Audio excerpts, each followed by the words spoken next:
우리 모두 자리에서 일어나셔서 고린도전서 12장 말씀 함께 나누도록 하겠습니다. First Corinthians chapter 12 verse 12 through 27. 12절부터 27절까지 말씀 한 절씩 돌아가면서 교독하겠습니다. 제가 먼저 읽습니다. 몸은 하나인데 많은 지체가 있고 몸에 지체가 많으나 한 몸인과 같이 그리스도도 그러하니라.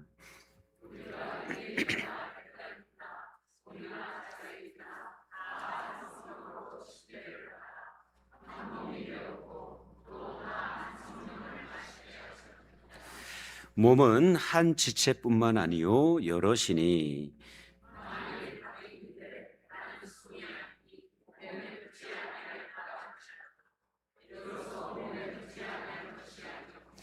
또 귀가 이르되 나는 눈이 아니니 몸에 붙지 아니하였다 할지라도 이로써 몸에 붙지 아니한 것이 아니니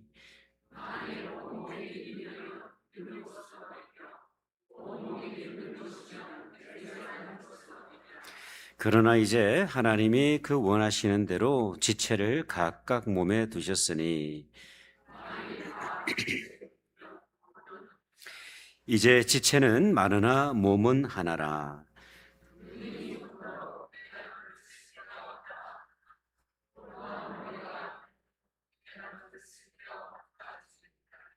그뿐 아니라 더 약하게 보이는 몸의 지체가 도리어 요긴하고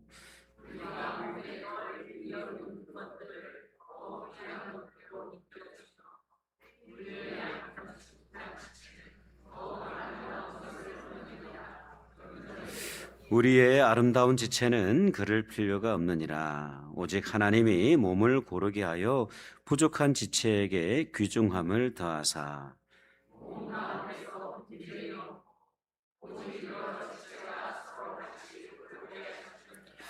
만일 한 지체가 고통을 받으면 모든 지체가 함께 고통을 받고 한 지체가 영광을 얻으면 모든 지체가 함께 즐거워하느니라.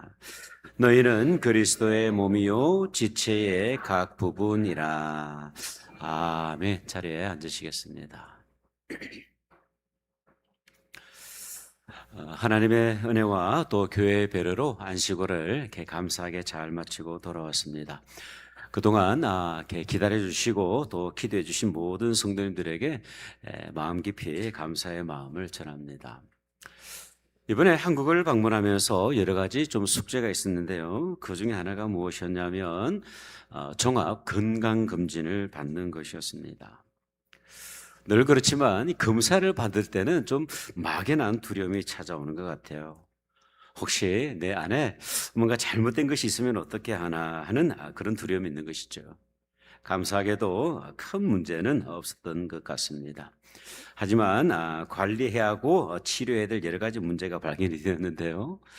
당뇨 외에도 대장에는 용종이 있었고요. 그리고 위에는 헬리코박터균이 확인이 되었습니다. 제가 그냥 발가 벗겨지는 느낌이네요.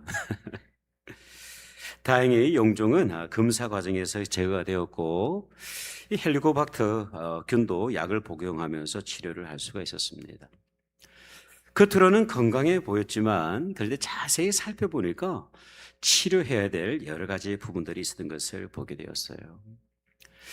그렇다면 여러분, 건강한 몸은 어떤 몸일까요? 우리의 그 모습이 멀쩡하다고 해서 반드시 건강한 것은 아닌 것으로 생각이 되어집니다.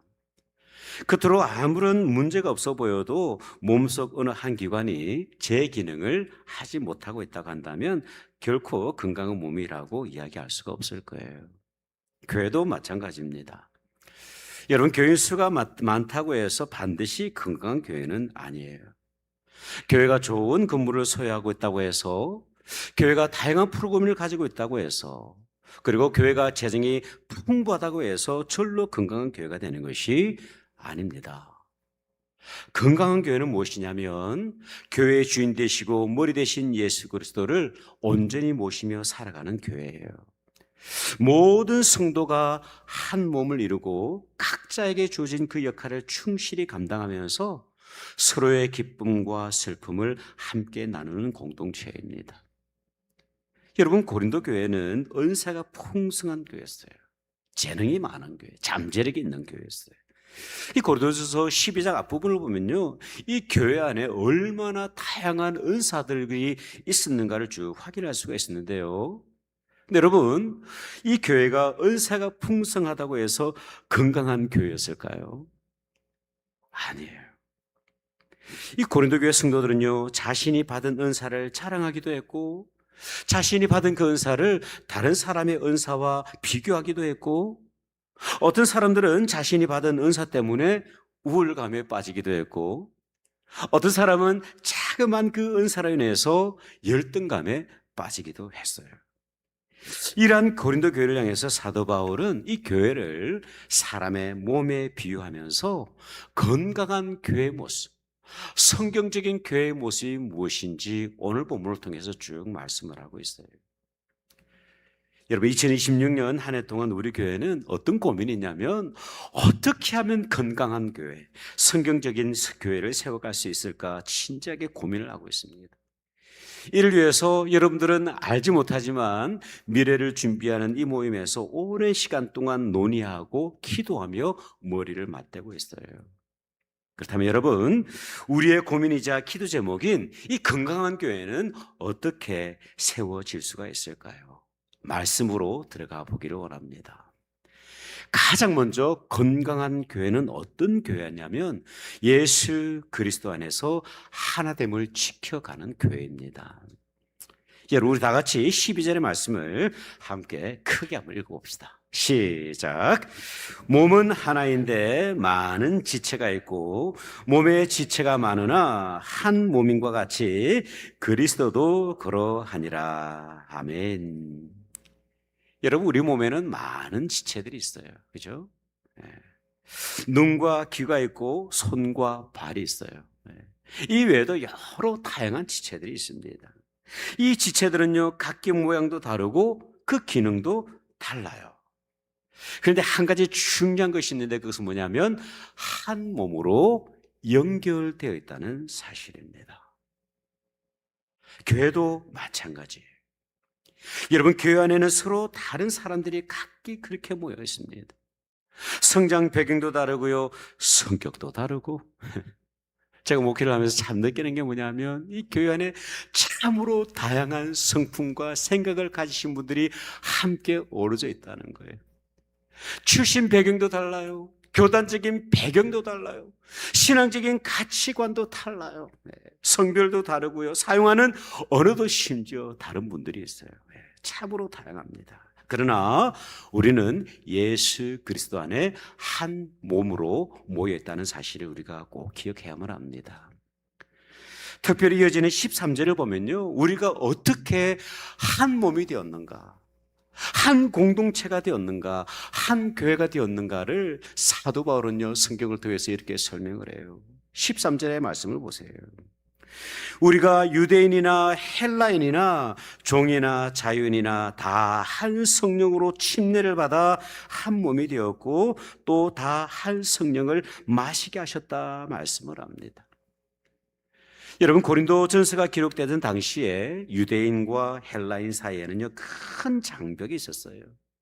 문화적으로 서로 대립되고 있었어요. 인종적으로 대립하고 있었습니다. 종교적인 차이가 있었어요. 그래서 서로 배척하고 대적하는 문화 가운데 있었습니다. 종과 자유인 사이에도 쉽게 넘어뜨릴 수 없는 신분의 장벽이 있었어요. 근데 여러분, 예수 그리스도의 복음이 이 모든 장벽을 무너뜨렸어요. 에베소서 2장 13절을 보면 이렇게 말씀을 합니다. 이제는 전에 멀리 있던 너희가 그리스도 예수 안에서 그리스도의 피로 가까워졌다, 그렇게 말씀을 합니다. 이전에는 각기 뿔뿔이 흩어져 있었어요. 너무나도 다른 가운데 있었던 것이죠. 그런데 예수 그리스도의 보혈로 말미암아 우리가 이제는 가까워졌다, 그리스도의 피로 가까워졌다, 그렇게 말씀을 합니다. 이 복음이요, 유대인과 헬라인 그리고 종과 자유인의 모든 장벽을 허물어 버린 거예요.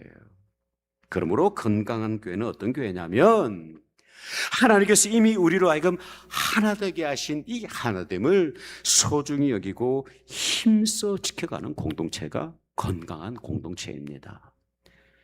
이 귀한 가치 가운데 저와 여러분이 온전히 헌신하실 수 있기를 바라요. 하나됨을 잘 지켜가시기를 바랍니다. 제가 처음으로 목회를 했던 알칸사에서 그 교회가 창립 35주년을 맞이했던 적이 있습니다. 이때 우리가 감사 음악회를 했는데요. 그 음악회의 주제가 무엇이었냐면 동행이라는 주제였어요. Together. 네. 하나님과 더불어 동행하고 우리 성도들과 동행하자라는 주제로 이 Together라는 제재로 음악회를 쭉 가졌는데요. 그날 추일학교 아이들도 한 순서를 맡아서 찬양을 했어요. 그때 첫 불렀던 찬양의 노래가 뭐냐면 일곱 색깔 무지개라는 찬양이었습니다. 당시에 추일학교 아이들이 총 몇 명이었냐면 딱 7명이었어요. 그 가운데 4명이 누구 자녀였을까요? 저희 집 아이들이었어요. 근데 이 7명의 아이들이 빨주노초 파남보 그 색깔의 폴로 셔츠를 입고 이런 찬양을 불렀어요. 그 많은 성도들 앞에서 모여서 이런 찬양을 불렀는데 아직도 제가 그 노래를 기억을 합니다. 일곱 빛깔 무지개 아름다운 하모니 우리들도 하나 되어. 네, 우리 아이들이 다 그 찬양을 기억을 해요. 네. 빨주노초 파남보 다른 빛깔이지만 서로 마음을 모아서 하모니를 이루죠. 그렇게 노래했던 적이 있습니다. 여러분, 이 아이들이 이 찬양을 부르는데요, 어른들이 부끄러운 거예요. 하나됨의 가치를 지켜나가지 못하는 어른들이 얼마나 부끄러웠는지 모릅니다. 여러분, 우리 모두는 서로의 색깔이 다 달라요. 그러나 그 다양성 속에서 아름다운 하모니를 이루어가는 것이 바로 교회 공동체입니다. 에베소서 4장 3절에서 6절은요 이렇게 말씀을 해요. 우리 다 같이 한번 읽어봅시다. 시작. 평안에 매는 줄로 성령이 하나 되게 하신 것을 힘써 지키라. 몸이 하나요 성령도 한 분이시니 이와 같이 너희가 부르심의 한 소망 안에서 부르심을 받았느니라. 주도 한 분이시요 믿음도 하나요 침례도 하나요 하나님도 한 분이시니 곧 만유의 아버지시라. 만유 위에 계시고 만유를 통일하시고 만유 가운데 계시도다. 아멘. 두 번째, 건강한 교회는 어떤 교회냐면요, 우리 모든 각 지체가 자신의 역할을 신실하게 감당하는 교회입니다.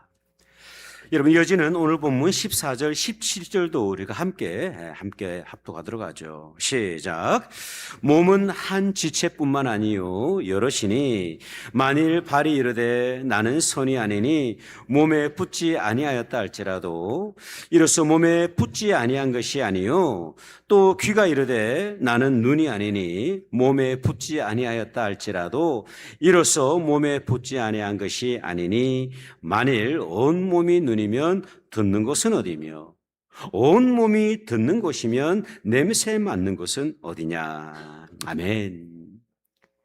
여러분, 몸 전체가 눈이라고 한다면 어떻게 될까요? 온 몸이 귀라고 한다면 무엇으로 우리가 냄새를 맡을 수가 있겠습니까? 여러분, 몸이 건강하려면 서로 다른 모든 지체가 각자에게 주어진 기능을 잘 감당할 수 있어야만 합니다. 그런데 오늘 본문을 보면 어떤 지체들은요, 어떤 잘못된 믿음을 가진 사람들은 어떻게 이야기를 하냐면 나는 손이 아니니 몸에 붙어 있지 않습니다. 나는 눈이 아니기 때문에 몸에 붙어 있지 않아요. 그렇게 이야기를 하는 거예요. 이 모든 것들이 어디서 시작이 되냐면 열등감에서 시작이 됩니다.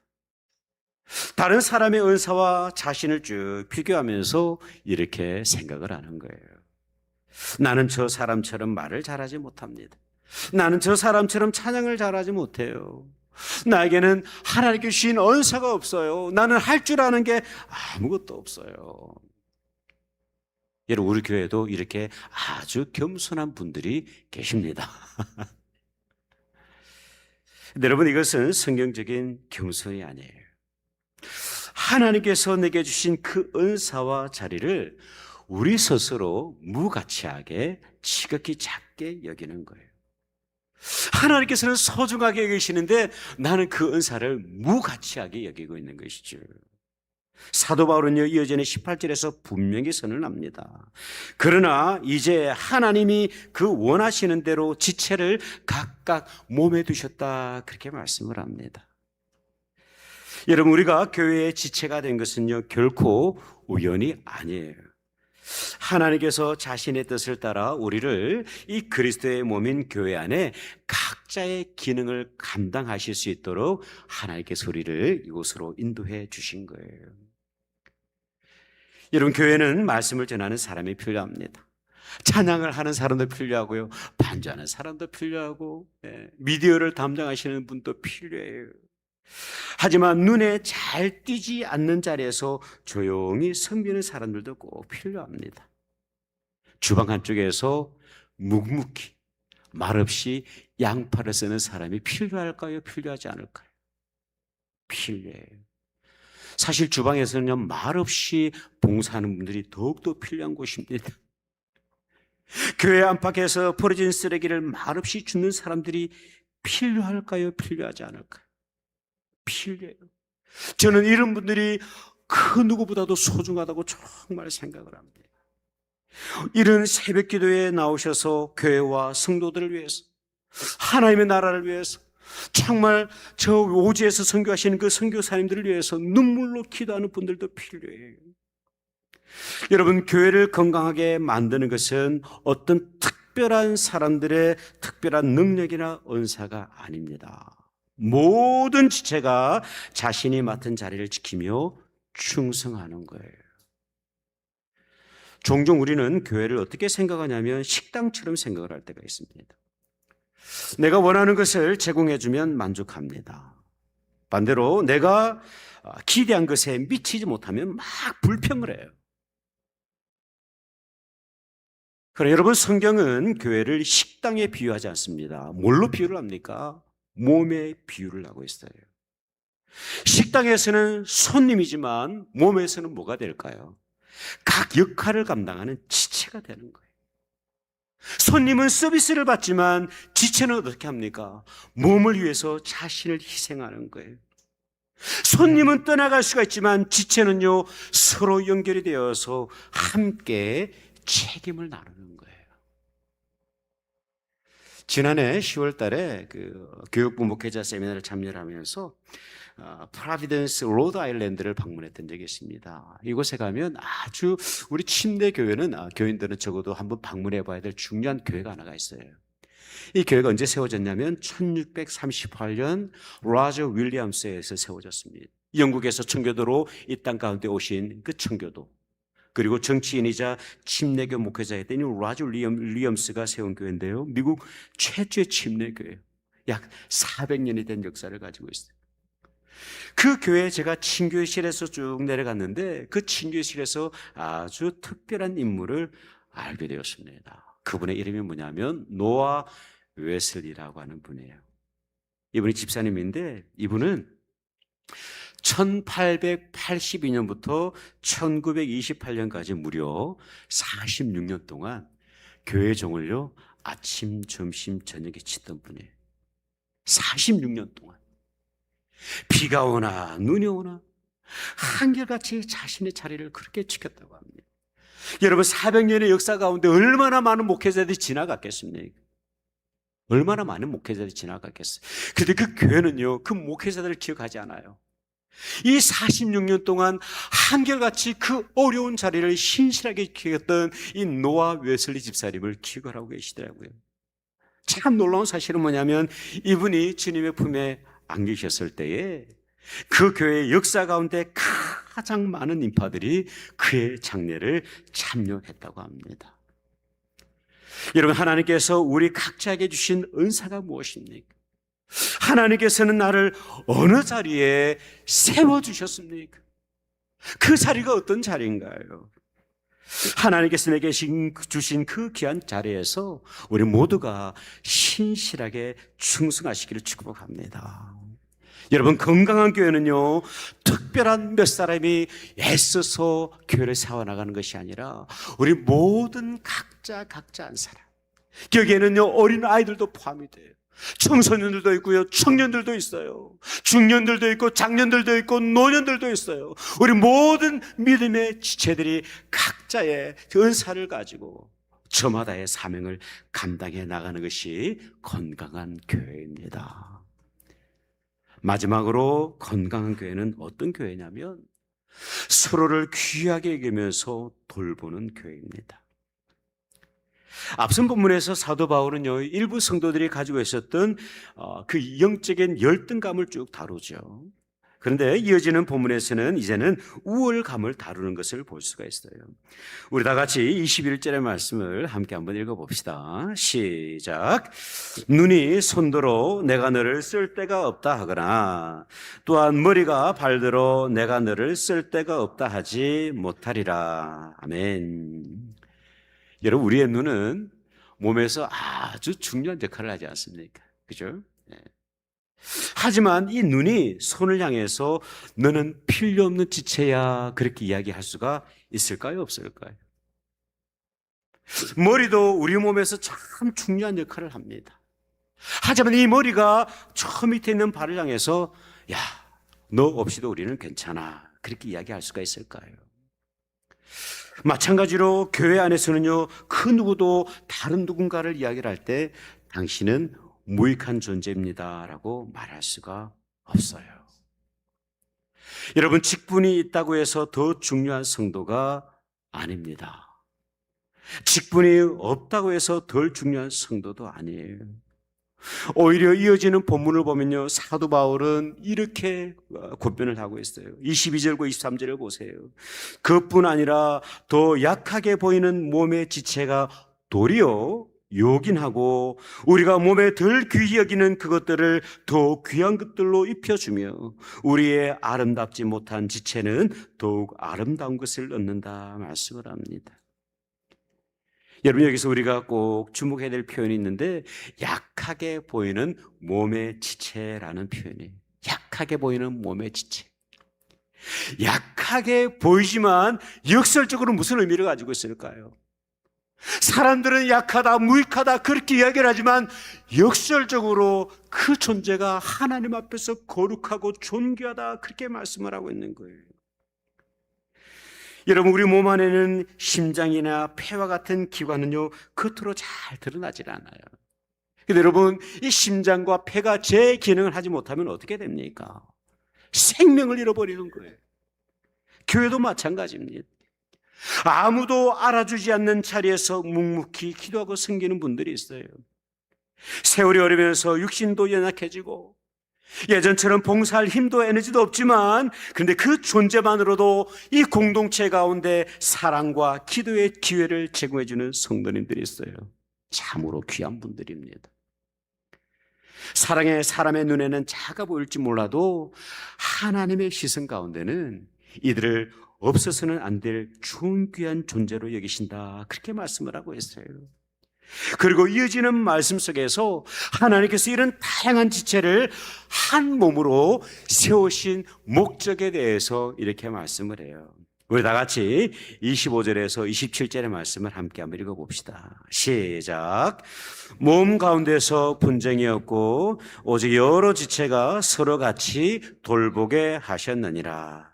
만일 한 지체가 고통을 받으면 모든 지체가 함께 고통을 받고 한 지체가 영광을 받으면 모든 지체가 함께 즐거워하느니라. 너희는 그리스도의 몸이요 지체의 각 부분이라. 아멘. 여러분, 이것이 건강한 교회의 모습입니다. 서로를 존귀하게 여기는 거예요. 정말 귀하게 여기는 거예요. 각각 모든 지체들이 서로를 존귀하게 여기고, 누군가 아프면 함께 아파하고, 누군가가 눈물을 흘리고 있다고 한다면 함께 눈물을 흘릴 수 있는 교회가 건강한 교회 아닐까요, 여러분? 그렇지 않아요? 누군가가 정말 기쁜 일이 있어요. 그러면 우리가 질투하는 것이 아니라 정말 그리스도 안에서 우리가 한 가족이기 때문에, 한 지체이기 때문에 같이 축하해주고 축복해주고, 예, 얼마나 아름다운 공동체입니까? 이 비밀이요 교회 가운데 있는 거예요. 제가 안식월을 마무리하면서 아이들을 데리고 키웨스트를 제가 방문을 했습니다. 그곳에 가면 우리가 잘 아는 소설가 어니스트 헤밍웨이가 살았던 생가가 거기 있어요. 이분이 쓰신 누구를 위하여 총은 울리나라는 소설을 아마 여러분들이 기억을 하실 텐데, 이 작품의 배경은 뭐냐면 스페인의 내전을 배경으로 하고 있습니다. 이 작품 속의 주인공이 누구냐면 파블로라고 하는 인물인데 아주 기회주의적인 인물이에요. 이 동료들이 적의 다리를 폭파하려는 그 순간에, 정말 중요한 순간에 이 파블로가 다이너마이트를 가지고 도망을 쳐버려요. 근데 여러분, 도망쳤던 이 파블로가 다시 돌아오는데요, 돌아온 이유가 무엇이냐면 양심의 가책 때문도 아니었고 애국심이 회복되었기 때문도 아니에요. 동료들이 왜 돌아왔느냐고 묻게 될 때에 이 파블로가 이렇게 대답을 합니다.